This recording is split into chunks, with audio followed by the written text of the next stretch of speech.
Bom, continuando, agora a nossa pergunta muda um pouquinho, mas ela está na mesma linha, né?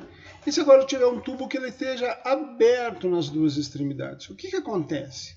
Bom, nós vimos já no anterior que quando ele é fechado numa das extremidades, nessa extremidade fechada nós temos um nó, e na extremidade aberta nós temos um ventre, uma crista. Né? Então significa o quê? O que deve acontecer quando as duas extremidades são abertas? Bom, para vocês conhecerem um pouquinho mais, tem aqui o texto. Como sempre, coloco um textinho no começo aqui para vocês, tá? Bom, falando lá, vamos ver o que acontece com o nosso tubo sonoro quando ele é aberto. Então, tá aqui como que acontece o deslocamento de ar. Olha lá, o primeiro harmônico, já era esperado, né? Se eu não tenho parede aqui dos lados, eu vou ter um deslocamento máximo. Deixa eu parar. Eu vou ter um deslocamento máximo das moléculas nas extremidades e eu vou ter um deslocamento mínimo ou igual a zero aqui no meio. O que significa esse deslocamento mínimo? Aqui eu tenho um nó. Tá? Então, no diagrama de deslocamento, aqui eu tenho um nó, aqui eu tenho os vales, os ventres. Esse é o nosso primeiro harmônico. E aqui vocês já podem começar a pensar, né? O que acontece com a pressão? Onde que eu tenho maior pressão? Vocês conseguem imaginar aí? Onde que eu tenho maior pressão? Onde que é aplicada maior pressão sobre as moléculas de ar?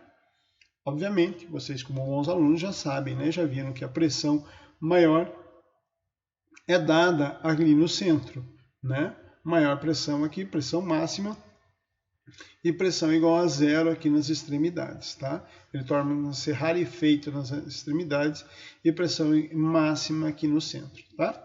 Então eu sei que vocês já acertaram isso, porque vocês são excelentes alunos de física aplicada. Opa!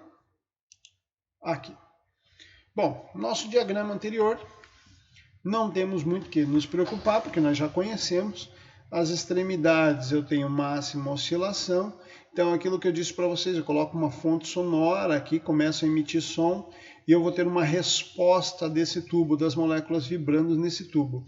Bom, a resposta das moléculas vibrando nesse tubo, conforme a frequência, eu não vou ouvir nada. Chega um determinado momento que eu começo a ouvir. Quando que eu vou ouvir? Quando eu tenho a formação de uma onda estacionária. Essa onda estacionária vai ter máximos aqui e, portanto, um nó aqui no meio. Bom, quanto que eu tenho de onda aqui? Ó? Eu tenho aqui 1/4 de onda e aqui mais 1/4 de onda. Então, eu tenho 2/4 de onda. Isso significa que eu vou ter aqui a frequência é igual a velocidade sobre 2L. Lembra que lá era 4, né? Só para voltar para a gente olhar alguma coisinha lá, só para colar, ó, era 4L. Aqui é 2L, tá? Então é importante lembrar disso. 2L. Aí eu vou para o segundo, eu vou aumentando a frequência, vou aumentando, aqui é tudo bagunçado, de repente ele começa a ouvir de novo. O que eu tenho aqui? Eu tenho 2 nós. Se eu tenho 2 nós, eu vou contar 1, 2, 3, 4 quartos de comprimento de onda, ou seja, um comprimento de onda inteiro, um lambda inteiro. Bom, um lambda inteiro é 2 vezes essa grandeza aqui, V sobre 2L, ó, V sobre 2L.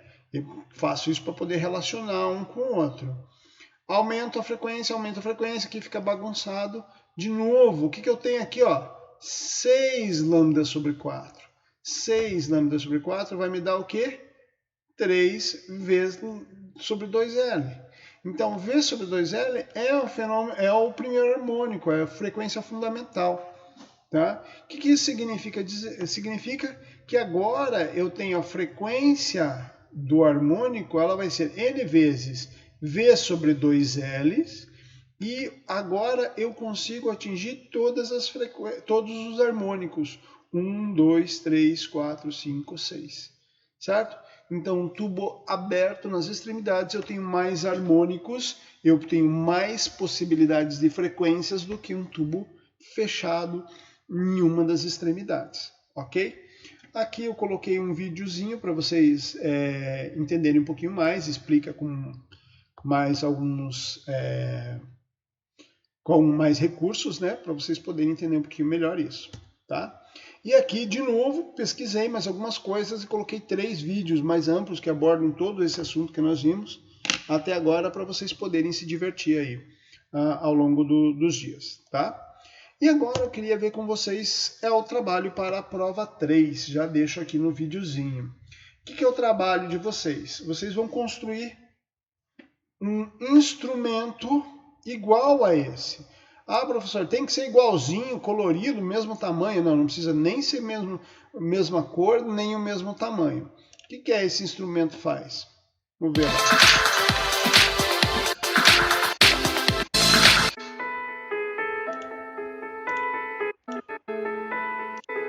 Deixa eu colocar no final.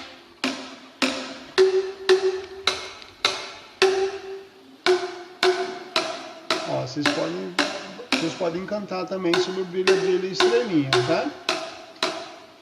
Bom, como que eu faço isso, professor Stelo? Bom, não vou, para vocês entenderem que tem muita física, vocês vão me entregar um vídeo explicando como foi construído de vocês e tocar uma música com o instrumento.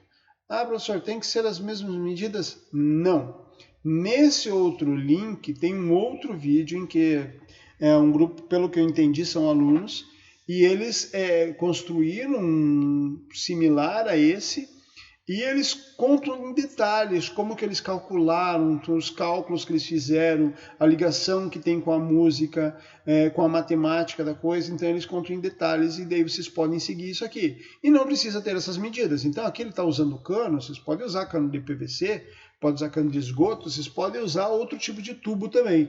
O que interessa é que vocês entendam como acontece a propagação das ondas em tubos. Aqui todos eles estão abertos, mas também há a possibilidade de serem tubos fechados. Aí vocês escolhem, tá? Boa sorte para vocês, até a próxima.